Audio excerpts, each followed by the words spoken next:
Hello' everyone, কি খবৰ আপোনালোকৰ? Welcome back to Ankuran ACS academy. আশা কৰোঁ আপোনালোক সকলো ভালে আছে। আমি APSC PYQ চিৰিজটো ষ্টাৰ্ট কৰিছিলোঁ আৰু আজি মোটামুটি 18টামান ক্লাছ কৰিলোঁ। আশা কৰোঁ আপোনালোকে এই চিৰিজটো বহুত বেছি ভাল পাইছে, কাৰণ আপোনালোকৰ পৰা আমি বহুত পজিটিভ সঁহাৰিও পাইছোঁ। তাৰ বাবে বহুত বেছি ধন্যবাদ। আপোনালোকে যিহেতু জানেই বা আমি হ'লেও জানোৱেই এটা কম্পিটিটিভ এক্সামৰ কাৰণে PYQৰ ইম্পৰ্টেঞ্চ কিমান, নহয় জানো? চ' আপোনালোকে নিশ্চিন্ত মনেৰে আমাৰ PYQবোৰ চাই যাব পাৰে। আপোনালোকে PYQ ডিছকাছ কৰা হেৰিটো আমাৰ ওপৰত এৰি দিয়ক, আমি আপোনালোকক কেতিয়াও ডিসএপইণ্ট নকৰোঁ। আপোনালোকে কাৰণ আমি এটা PYQ পঢ়া মানে একচুৱেলি অকল এটা কুৱেশ্যন পঢ়া নহয়, আপুনি এটা টোটেল কনচেপ্ট পঢ়া, ৰিভিজন কৰা, নহয় জানো? So PYQ is one of the most important thing in our APSC, UPSC or any competitive journey. So we should do our PYQs regularly. কাৰণ PYQ এটা এনেকুৱা বস্তু যোনটোৱে আপোনাক এক্সামৰ পেটাৰ্ণটো সৈতে আপোনাক কি বুলি ক'ব, সেইটো আপোনাক কি হ'ব, সেইটো শব্দটো মোৰ অহা নাই একচুৱেলি। শব্দটো হ'ব এক্সামৰ পেটাৰ্ণটোৰ লগত আপোনালোকক এটা হেবিচুৱেট কৰাই দিয়ে। আপুনি এক্সাম এনেকুৱা হ'ব পাৰে, এক্সামৰ কুৱেশ্যন এনেকুৱা আহে। চ' আমি এটা সৰু আভাস এটা পাওঁ যে আচ্ছা এনেকুৱা PYQবোৰ থাকে, চ' আমি এনেকুৱা টাইপৰ পঢ়িব লাগে। চ' PYQ ইজ ভেৰি ইম্পৰ্টেণ্ট। চ' আমি চেশ্যন এটা ষ্টাৰ্ট কৰিছিলোঁ, চিৰিজ এটা ষ্টাৰ্ট কৰিছিলোঁ PYQৰ। আপোনালোকৰ পৰা সঁহাৰি পাই আমি ৰেগুলাৰ কৰি আছোঁ, সদায় কৰি যাম। চ' আজিও এটা নতুন কুৱেশ্যন লৈ আহিছোঁ, আহক আমি কুৱেশ্যনটো পঢ়োঁ। ঠিক আছেনে? চ' প্ৰথম কুৱেশ্যনটো আমি পঢ়োঁ। চ' কুৱেশ্যনটো আছে, The debate on granting special category status to states is in the news. In this regard, consider the following statements. The Fourth Finance Commission in 1969 for the first time recommended the introduction of SCS, মানে Special Category Status. The SCS states enjoy a significant concession on excise, custom duties, income tax and corporate tax. So আমাক কি কথা সুধিছে actually? Special category status. কি কৈছে? Special category status, নহয় জানো? আমাক স্পেচিয়েল কেটেগৰী ষ্টেটাছৰ কথা কৈছে। পোন প্ৰথমে কৈ লওঁ, এইটো কনষ্টিটিউচনেল নহয়। ঠিক আছেনে? কনষ্টিটিউচনেল নহয়, কনষ্টিটিউচনেল নহয়। এইটো কোনে আমাৰ ডিচাইড কৰে? এইটো হেৰি অথৰিটি কোনটো? অথৰিটি কাৰ হয়? এইটো আমাৰ ফাইনেন্স কমিশনে ডিসাইড কৰে কোনখন ষ্টেটে পাব কোনখনে নাপায়। ফাইনেন্স কমিশনে ডিসাইড কৰে, ঠিক আছে? কিন্তু এইটো ষ্টাৰ্ট কৰিছিল NDC, নেশ্যনেল ডেভেলপমেণ্ট কাউন্সিল। ঠিক আছে নে? কোনে কৰিছিল? NDC। কোনে কৰিছিল? NDC। মনত ৰাখিব দেই, 1969ত কোনে কৰিছিল? National development council. কোনে? নেশ্যনেল ডেভেলপমেণ্ট কাউন্সিলে এইটো ফৰ্মুলেট কৰিছিল। National development Council started this concept. ঠিক আছে নে? কেনেকে কি কৰ পৰা ষ্টাৰ্ট কৰিছিল? By using Gadgil formula. কি? By using Gadgil formula. ঠিক আছে? By using Gadgil formula. মনত থাকিব? তো আকৌ এবাৰ কৈ দিছো, special category status is not a constitutional provision. ঠিক আছে নে? এইটো কোনে হেৰি কৰে? ফাইনেন্স কমিশনে ৰেকমেণ্ড কৰে। কোনে ৰেকমেণ্ড কৰে? ফাইনেন্স কমিশনে ৰেকমেণ্ড কৰে। ঠিক আছে? ফৰ্মুলেট কোনে কৰে? ফৰ্মুলেট কৰে national development council. National development কাউন্সিলে কেনেকৈ ফৰ্মুলেট কৰে? বাই using Gadgil formula. Gadgil formula, ঠিক আছে নে? এতিয়া গাডগিল ফৰ্মুলা কি হয়? এইটো এটা ফৰ্মুলা যোনটোৱে আমাৰ ৰুলছবোৰ স্পেচিফাই কৰে। কি স্পেচিফাই কৰে? ৰুল স্পেচিফাই কৰে। কি ৰুল স্পেচিফাই কৰে? চেন্ট্ৰেল গভৰ্ণমেণ্টে কেনেকৈ ষ্টেটবোৰক ফাইনেন্সিয়েল এইড দিব, চেন্ট্ৰেল গভৰ্ণমেণ্টে মানে কেনেকৈ ফাইনেন্সিয়েল এইডবোৰ দিব, ফাইনেন্সিয়েল এইড কেনেকৈ দিব তাকে গাডগিল ফৰ্মুলাই ডিচাইড কৰে। বুজি পালেনে? আৰু এটা শ্বৰ্ট ৰিভিজন এটা কৰি দিওঁ। Special category status is not constitutional, okay? It is recommended by finance commission, okay? It is formulate by NDC, মানে নেশ্যনেল ডেভেলপমেণ্ট কাউন্সিল। কিবা ডাউট আছে? থাকিব নালাগে। কি ফৰ্মুলা ইউজ কৰে? গাডগিল ফৰ্মুলা। গাডগিল ফৰ্মুলা কি হয়? These are the formulas which set specific rules for how the central government would distribute financial aid. মানে গাডগিল ফৰ্মুলাৰ থ্ৰু দিয়ে চেন্ট্ৰেল গভৰ্ণমেণ্টে ৰুলছবোৰ বনাই কেনেকৈ ফাইনেন্সিয়েল এইডবোৰ দিব। কাক দিব? ষ্টেটছবোৰক আৰু ইউটিবোৰক। ঠিক আছে? বুজি পালে এইখিনি? ডাউট আছে নেকি? নাই নহয়। এতিয়া কথা হ'ল স্পেচিয়েল কেটেগৰী ষ্টেটাছ পোনপ্ৰথমভাৱে কেতিয়া ষ্টাৰ্ট হৈছিলে? প্ৰথম 1969তে হৈছিলে। ঠিক আছে, প্ৰথম কেতিয়া হৈছিল? 1969তে হৈছিলে, কিন্তু ফিফ্থ ফাইনেন্স কমিশ্যনত হৈছিলে। কিমান? Fifth finance commission. মন থাকিব, ফিফ্থ ফিনান্স কমিশ্যন। ঠিক আছে, 1969 ফিফ্থ ফিনান্স কমিশ্যন। আৰু তেওঁৰ তেতিয়াৰ চেয়াৰমেন কোন আছিলে কমিশ্যনৰ? কোন আছিলে? মহাবীৰ ত্যাগী। ঠিক আছে নে? মহাবীৰ ত্যাগী। ঠিক আছে, চ' বুজি পালে নে? আকৌ এবাৰ কৈছো, it was started in 1969 only, but the thing is that it was recommended by fifth finance commission, not the fourth. So statement 1 is automatically wrong because it was mentioned fourth finance commission in the statement. So statement 1 is wrong. Okay, so the thing is special category status কেনেকে পায়? এখন ষ্টেটে special category status কেনেকে পায়? কিছুমান কণ্ডিশ্যনটো definitely থাকিব লাগিব, নহয় জানো? কণ্ডিশ্যনটো ডেফিনেটলি থাকিব লাগিব। চ' হোৱাট আৰ দ্য কণ্ডিশ্যন? কণ্ডিশ্যনবোৰ হ'ল, প্ৰথম, ষ্টেটটো হিলি এণ্ড ডিফিকাল্ট টেৰেইন হ'ব লাগিব। কি হ'ব লাগিব? হিলি এণ্ড ডিফিকাল্ট টেৰেইন। ঠিক আছে, মানে জিঅ'গ্ৰাফিটো যোনখন ষ্টেটে পাব সেইটো জিঅ'গ্ৰাফি মানে ইনফ্ৰাষ্ট্ৰাকচাৰ ডেভেলপমেণ্ট কৰিবলৈ বহুত বেছি এক্সপেঞ্চিভ হ'ব। ঠিক আছে নে? সেনেকুৱা ধৰণৰ ষ্টেটবোৰ য'ত আমাৰ কি বুলি কয়, ইনফ্ৰাষ্ট্ৰাকচাৰ ডেভেলপমেণ্ট কৰিবলৈ অকণমান কষ্টলি হ'ব, এক্সপেঞ্চিভ হ'ব। চ' সেইবিলাক ষ্টেটে স্পেচিয়েল কেটেগৰী ষ্টেটাছ পায়। চ' প্ৰথম কণ্ডিশ্যনটো কি? হিলি এণ্ড ডিফিকাল্ট টেৰেইন। ঠিক আছে, ছেকেণ্ডটো হ'ল ল' পপুলেশ্যন ডেঞ্চিটি। কি হয়? ল' পপুলেশ্যন ডেঞ্চিটি। ল' পপুলেশ্যন ডেঞ্চিটি মানে পপুলেশ্যন ডেঞ্চিটিটো কম হ'ব লাগিব।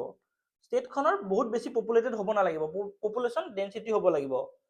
নহ'লে অৰ আ ভেৰি হাই ট্ৰাইবেল পপুলেশ্যন, নহ'লে অৰ আ ভেৰি হাই ট্ৰাইবেল পপুলেশ্যন। ঠিক আছে নে? এইবিলাক কণ্ডিশ্যন হয়। ঠিক আছে, চ' থাৰ্ড কণ্ডিশ্যন হ'ল ষ্ট্ৰেটেজিক লোকেশ্যন। ষ্ট্ৰেটেজিক লোকেশ্যন মানে কি জানেনে? ষ্ট্ৰেটেজিক লোকেশ্যন মানে কি জানেনে? বৰ্ডাৰিং এৰিয়াৰ, মানে যদি ষ্টেটখন ইণ্টাৰনেশ্যনেল বৰ্ডাৰৰ লগত বৰ্ডাৰ শ্বেয়াৰ কৰে ইণ্টাৰনেশ্যনেল কাণ্ট্ৰিজৰ লগত, তেতিয়াও মানে SCS কেটেগৰী পাব। মানে ইণ্টাৰনেশ্যনেল বৰ্ডাৰ থাকিব লাগিব। কি হয়? International border. ঠিক আছে নে? International border. ঠিক আছে, আৰু লগতে ইনফ্ৰাষ্ট্ৰাকচাৰেল বেকৱাৰ্ডনেছ থাকিব লাগিব। কি হয়? লগতে ইনফ্ৰাষ্ট্ৰাকচাৰেল বেকৱাৰ্ডনেছ থাকিব লাগিব। ঠিক আছে, ইনফ্ৰাষ্ট্ৰাকচাৰেল বেকৱাৰ্ডনেছ। ঠিক আছে নে? এইবিলাক কণ্ডিশ্যন হ'লে এখন ষ্টেটে স্পেচিয়েল কেটেগৰী ষ্টেটাছ পায়। ঠিক আছে নে? চ' এতিয়া চাওক, বৰ্তমান একদম পোনপ্ৰথমতে কোনকেইখন ষ্টেটে পাইছিল জানেনে? আসাম, নাগালেণ্ড এণ্ড JNK, মানে জম্মু এণ্ড কাশ্মীৰ। একদম পোনপ্ৰথমতে আমাৰ আসামে পাইছিলে, নাগালেণ্ডে পাইছিলে আৰু জম্মু এণ্ড কাশ্মীৰে পাইছিলে।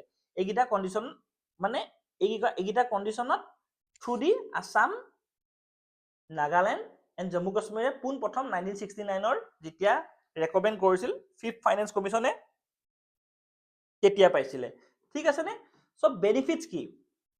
চ' যেতিয়া এখন ষ্টেটে SCS কেটেগৰী পায়, তাৰ বেনিফিটনো কি হয়?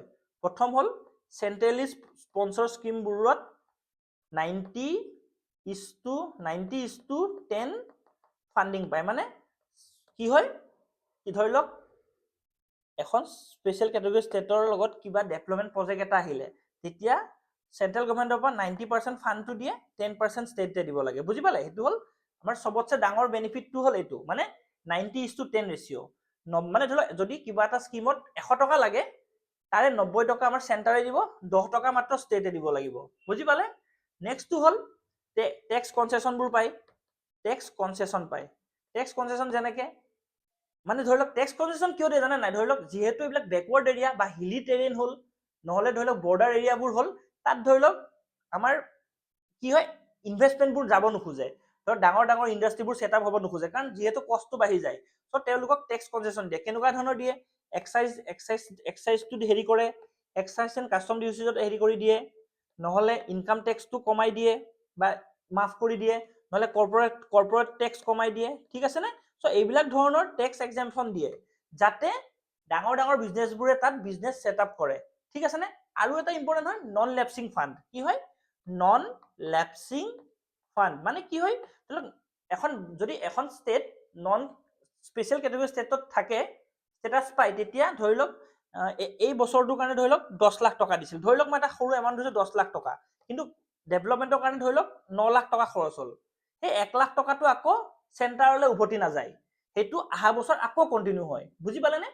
এইটো নন লেপচিং, বেলেগ কিন্তু স্পেচিয়েল কেটেগৰী ষ্টেটাছ নোপোৱা ষ্টেট এখনত কি হৈ যায়, লেপছ হৈ যায় আৰু ফাণ্ডটো উভতি যায়, কিন্তু স্পেচিয়েল কেটেগৰী ষ্টেটাছৰ এইটোৱে এটা ভাল, এইটো এটা বহুত ডাঙৰ কণ্ডিশ্যন যে নন লেপচিং ফাণ্ড হয়, মানে কি হয়, ধৰি লওক ইনভেষ্টমেণ্ট কৰিলে, ডেভেলপমেণ্টৰ কাৰণে কিবা এটা স্কিমৰ পইচা আহিলে, 10 কোটি টকাই আহিলে, 10 কোটি ধৰি লওক 5 কোটি খৰচ হ'ল, বাকী 5 কোটি বেলেগ ষ্টেট হলে উভতি গ'ল হয়, কিন্তু যিহেতু স্পেচিয়েল কেটেগৰী ষ্টেট ন, চ' কি হয়, সেই পইচাটো উভতি নাযায়, নন লেপছ হৈ যায় আৰু ফিউচাৰত সেইটো পইচা কেৰি অন হৈ যায়, ঠিক আছে নে? আপোনালোকে বুজি পালেনে? চ' কিন্তু লাষ্ট 14 কমিশ্যনৰ পিছৰ পৰা এতিয়ালৈকে কোনো ষ্টেটে স্পেচিয়েল কেটেগৰী ষ্টেটাছ পোৱা নাই, বন্ধ কৰি থৈ দিছে, বিহাৰ আৰু আন্ধ্ৰাই বিচাৰি আছে, কিন্তু এতিয়ালৈকে পোৱা নাই, ঠিক আছে নে? বিহাৰ আৰু আন্ধ্ৰাই বিচাৰি আছে, এতিয়ালৈকে পোৱা নাই, বুজি পালেনে? আশা কৰো আপোনালোকে বুজি পাইছে।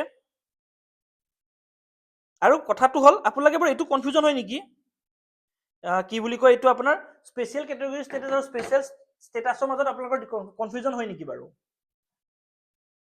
আপোনালোকে special category state versus special ষ্টেটাছৰ মাজত ডিফাৰেঞ্চ মানে কি কনফিউজন হয় নেকি? স্পেচিয়েল ষ্টেটাছ পোৱা কিছুমান ষ্টেট আছে নহয়, কনফিউজন হয় নেকি আপোনালোকৰ বাৰু?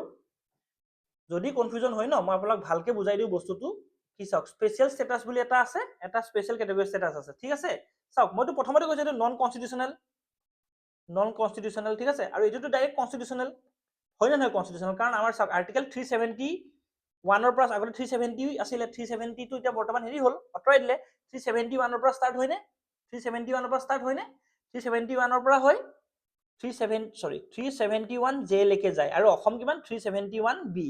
চ' স্পেচিয়েল কেটেগৰী ষ্টেটাছৰটো হ'ল নন কনষ্টিটিউচনেল আৰু স্পেচিয়েল ষ্টেটাছটো হ'ল কনষ্টিটিউচনেল, ক্লিয়াৰ? এইটো কোনে ফৰ্মুলেট কৰে? NDC মানে নেশ্যনেল ডেভেলপমেণ্ট কাউন্সিল, এইটো কোনে কৰে? পাৰ্লিয়ামেণ্টে কৰে, ঠিক আছে? পাৰ্লিয়ামেণ্টে কৰে, ঠিক আছে? বুজি পালে? ইয়াততো আমাৰ গ্ৰান্টটোৰ কথা কৈছে, 90:10 হয়, ঠিক আছে নে?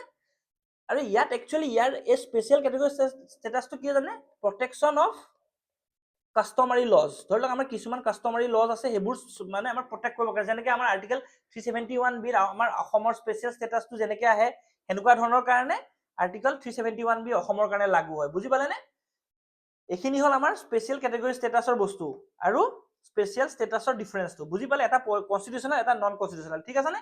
এতিয়া আপোনাক লগতে বুজাই দিওঁ, বৰ্তমান সময়ত SCS কেইখন ষ্টেট আছে, বৰ্তমান সময়ত স্পেচিয়েল কেটেগৰী ষ্টেটছ কেইখন আছে, ঠিক আছে নে? আমাৰ অৰুণাচল প্ৰদেশ আছে, ঠিক আছে, আসাম আছে, ঠিক আছে, মণিপুৰ আছে, মেঘালয় আছে, মিজোৰাম আছে, নাগালেণ্ড আছে, ছিকিম আছে, ত্ৰিপুৰা আছে, মানে আমাৰ নৰ্থ ইষ্টৰ গোটেইখন আছে, 1 2 3 4 5 6 7 8, নৰ্থ ইষ্টৰ গোটেইখন আছে, লগতে তেলেংগানা আছে, উত্তৰাখণ্ড আছে আৰু হিমাচল প্ৰদেশ আছে, মন ৰাখিব, টোটেল 11খন আছে, মন ৰাখিবনে? টোটেল 11খন আছে, আৰু লাষ্ট একদম লেটেষ্ট সোমাইছিলে, লাষ্ট 14 ফাইনেন্স কমিশ্যনতে সোমাইছিলে তেলেংগানা 2014 চনত, ঠিক আছে নে? মনত থাকিবনে আপোনালোকৰ? বৰ্তমান 11খন আছে, আমাৰ নৰ্থ ইষ্টৰ 8খন, লগতে তেলেংগানা, উত্তৰাখণ্ড আৰু হিমাচল প্ৰদেশ, বৰ্তমান সময়ত 11খন স্পেচিয়েল কেটেগৰী ষ্টেটছ আছে, ঠিক আছে? আপোনালোকে স্পেচিয়েল কেটেগৰী ষ্টেটছ গোটেইখিনি চাগে ভালকে বুজি পালে, মই গোটেই কণ্ডিশ্যন ক'লো, তাৰপিছত কনষ্টিটিউচনেল হয় নে নহয় সেইখিনিও ক'লো, স্পেচিয়েল ষ্টেটাছৰ লগত কেনেকৈ ডিফাৰেণ্ট সেইখিনিও ক'লো, ঠিক আছে? চ' এতিয়া আমি কুৱেশ্যনটো হ'লে আমি যাওঁ, যোনটো কুৱেশ্যন আমি আনিছিলোঁ, চ' মই অলৰেডি প্ৰথম কুৱেশ্যনটো ভুলেই হয়, নহয় জানো? প্ৰথম কুৱেশ্যনটো কিয় ভুল হয়? কাৰণ 4th ফাইনেন্স কমিশ্যন নহয়, 5th ফাইনেন্স কমিশ্যন আছিলে, হয়নে? ছেকেণ্ডটো শুদ্ধ হয়, কিয় কওকচোন? ছেকেণ্ডটো শুদ্ধ হয় কাৰণ এনজয়ছ, চাওক, এনজয়ছ কনচেশ্যন অন, এক ছেকেণ্ড ৰ'ব, concession on excise, custom duty, income tax and corporate tax, হয়নে? So' very true, option 2 is right, ঠিক আছে? চ' কাৰেক্টটো সুধিছে, চ' অপশ্যন 2 ইজ ৰাইট।